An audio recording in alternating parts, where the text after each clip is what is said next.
This video is on Ted and Alicia Bollinger.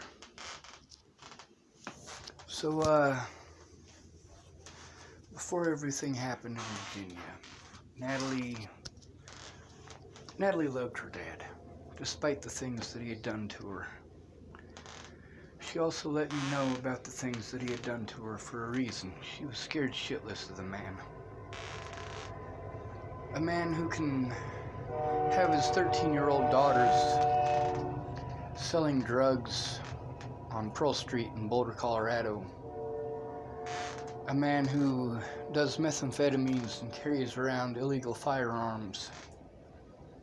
A man who can rape his own daughter and have no remorse about it is a man we all need to fear. And yet, Natalie still loved him. Much as I love many of the people who stabbed me in the back, stole from me, lied, and manipulated. People like Jamie Curtis. People like Lana and Amanda Engeline. People like Candace Bondurant. Now, these people aren't in the same league as Ted, because these other people, they're not going to rape their children. They're not going to carry around illegal firearms and force their children to have sex with them.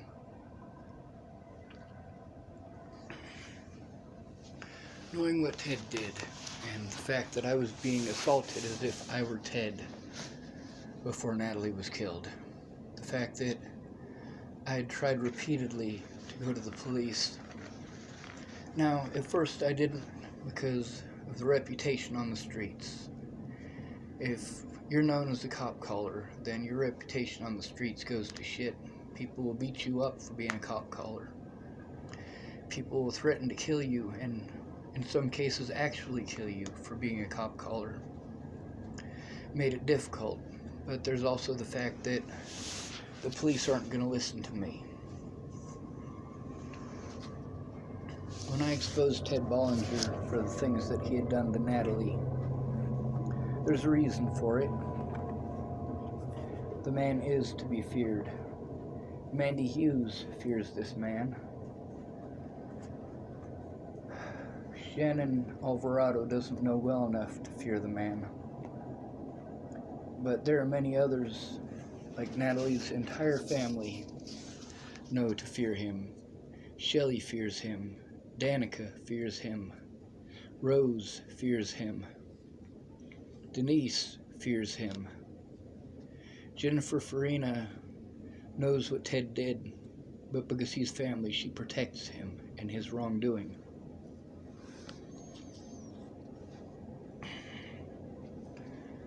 Before Natalie died, I exposed him for a reason. Because the abuse that I had been enduring for over a year rightfully should have been Ted's abuse. Ted should have taken this abuse, not me. After Natalie was killed, I was in contact with two of Natalie's stepmothers at their request, their choice, their decision. These people who pretended like I harassed them. It wasn't harassment. It was communication at their request. When I first started trying to get a hold of the FBI, it was in February of 2018, and Miss Shelley Campbell was encouraging this. There's a reason for that. It's because she was scared shitless of Ted. We're going to go back in time just a little bit. We're going to go back to when I was at Candace Bondurant's. This is right after Cara Mia, a.k.a. Cara Rogers, had gotten me in contact with Shelley. And I had given Shelley... I gave her the code to get into my Facebook and allowed her 3 days to do whatever she wanted with it.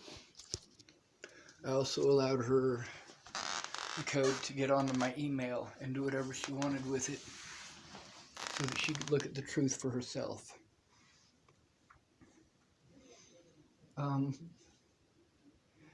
During the course of this, Natalie's mother and both of her stepmothers have let me know how scary Ted really is to them. That just verified the fact that I was telling the truth about him. And that Natalie was right to fear him. That Alicia was right to fear him. When I got that pocket dial from Miss Shelley, I was afraid that Ted might have gotten a hold of her and done something terrible to her, because that's the kind of man that he is. Because of that phone call, Candace Bondurant, that's where me and her started having our problems. Because of that phone call with Miss Shelley, that pocket dial from Miss Shelley. That's where Rand Ingersoll and I started having our problems. Is because of that pocket dial from Miss Shelley. Because I tried to get a hold of Rayanne to get Miss Shelley somewhere safe. Especially knowing after the conversation with Michael Beard that the police would have just let her be beaten to death. The least I could do was go public with it so that if anything happened to Miss Shelley, they'd know to go directly for Ted.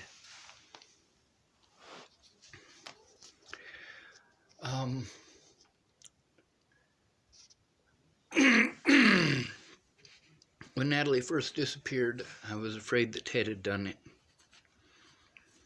And I was scared shitless for the rest of her family. Of what Ted might do to them, about how he might intimidate them or harm them if they came forward. So, Natalie's death was his first strike. Because of his history, I had to be afraid for Natalie Bollinger. And also for the rest of her family from that point on. When Miss Shelley had that pocket dial, it was a setup. There's no way that it wasn't. There's no way that the circumstances aligned themselves so perfectly that that wasn't planned. But because of the circumstances, I had to be afraid for Miss Shelley. And I was vocal about it. I spoke publicly about it to try to keep Shelley safe, and Danica as well. This is something that Miss Shelley should have gone forward to the police about, did she? I was manipulated into believing that Ted was harming her.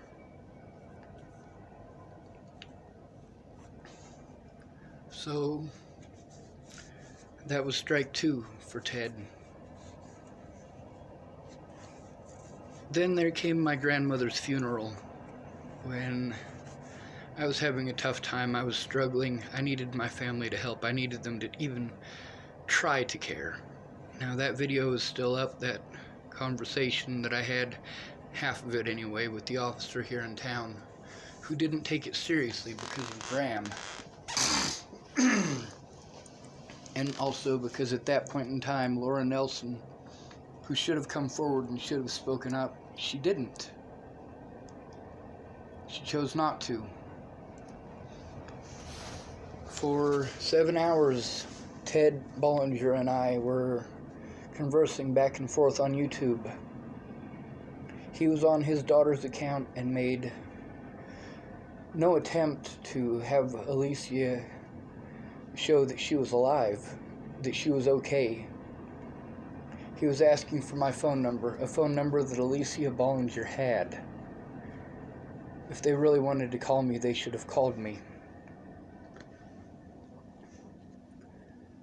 So, after 7 hours, and me getting a hold of the officers here in Chapel who blew me off, basically, Alicia finally, after I made a video about my concern for her safety, Alicia finally got onto her own account, and I didn't know if it was her or Ted, but she got on there and said that she was fine, she's alright, and her dad isn't hurting her. But I had to be afraid that Ted would do terrible things to his own family, because he has a history of doing terrible things to his own family. Same as my family has a history of doing terrible things to me, and to each other. You can ask my Aunt Marcy about that. My Aunt Marcy can tell you about my uncles and the things that they did to her. and the things that my mother did to her as well.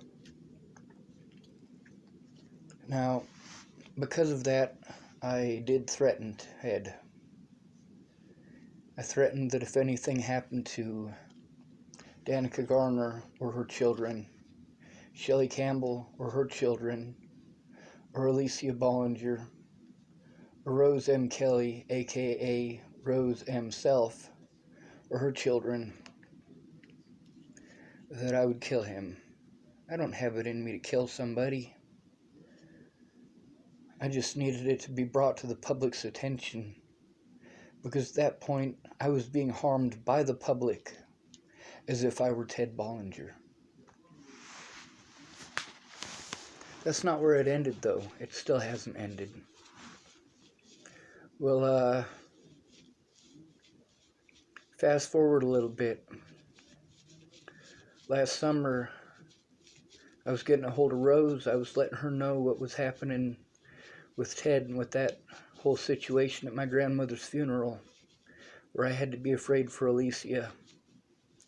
And Rose let me know that she knows how Ted is.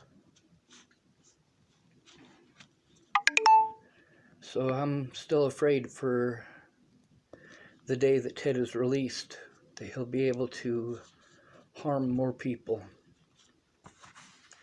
While people were pretending that I would hurt these people, the man with a history of actually doing those things is walking free, has the opportunity to harm these people who, if he harms them, I'm going to get blamed. Just like with Natalie. If anything happened to Natalie, I was going to get blamed. Just like when Alicia disappeared, I got blamed. People harassed me and threatened to kill me when she disappeared. By August of last year, it was a terrible thing to be alive. And I had to do desperate things hoping that I could force an outside agency to take a look at this, because it was across multiple jurisdictions, multiple states, that all used jurisdiction as their excuse not to investigate. Meanwhile, with my resources or lack thereof, I was prevented from going to all of these places and making reports, and even when I did make it to them, they outright refused. Officers threatened, harassed, and intimidated me, escorted me out of courthouses, prevented me from making those reports. Even if I made a 911 call, they didn't investigate. Didn't even document it. I'm going to pause this for a second. So, that was the first person that I threatened to kill in over 20 years, was Ted Bollinger at my grandmother's funeral, because I was afraid for Natalie's family, her siblings, her stepmothers, her mother. Then, in August, when I threatened to kill the people who threatened to kill me and threatened to kill my family, and tried to express that I would kill people who harmed me over it, because so much of it had happened and the police refused to do anything. Maybe those threats would get somebody to pay some goddamn attention who could actually do something. By that point, there were people who would let me know that they had been intimidated. People like Mandy Hughes. And Mandy Hughes had done so much to keep her name private, to keep it hidden. When that fake protection order, and I do mean fake, because not only was I not served that protection order, I was drugged, and they pretended to serve me with that protection order. I never got to read that protection order. But after that, Ted harassed me further, and so I spoke out some more. Whenever people chose to make these messages and send them to me in private messages, I saved those messages, and I sent them to people who offered to help, people who, since the police wouldn't listen to me, maybe they would listen to these people like Shannon Alvarado and Mandy Hughes. And it didn't make any difference. They weren't going to investigate Ted or any of the terrible things that he had done in the past or continued to do. That harassment, those threats.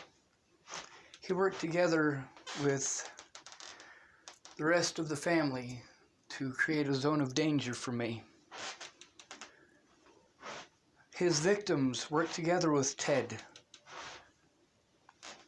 to try to peg me as a bad guy and to send me into a severe panic attack out of fear for them, not for myself, out of fear for Natalie's family, her siblings, her stepmothers.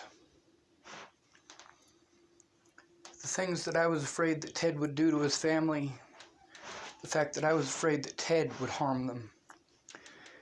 Just like I was afraid that Ted would harm Natalie when Natalie disappeared and Ted was harming Alicia at my grandma's funeral, that Ted would harm Shelley when I was at Candace's, to the point that I was trying to find Shelley somewhere safe at Ray Ingersoll's in Wyoming.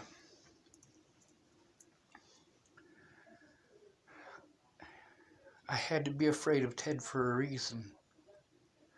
Because unlike the bullshit that I was going through based on slander, Ted is capable of doing these things. So, when Bobby Forrest let me know that Alicia Bollinger was missing last year while I was in Washington State, the first thing I did was make a video about it to try to get her safe. I was afraid that Ted might do something terrible to her. The terrible things that he had done in the past, or because he's volatile and on drugs, that he might do. And it turned out that she had just gone on a drug binge and gotten into legal trouble. Well, that's her history. She does that often. The second time that Alicia disappeared, there's actually 3 times that she disappeared. But one of those times she was found quickly enough that I didn't worry too much. The third time she disappeared, again, I was afraid Ted had done something terrible to her because of his history. That Ted would put her in danger and do things that would get her hurt, and that I would get blamed again, as I had repeatedly in the past. And I was. People threatened my life and accused me of doing something to Alicia. But again, it was Ted. Just like, who was it that molested Natalie? It was Ted.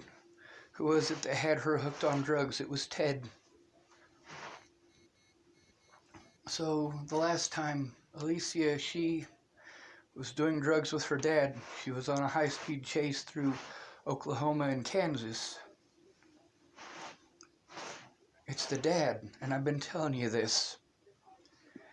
And so, I was afraid of what Ted might do because of his history, because of his drug use.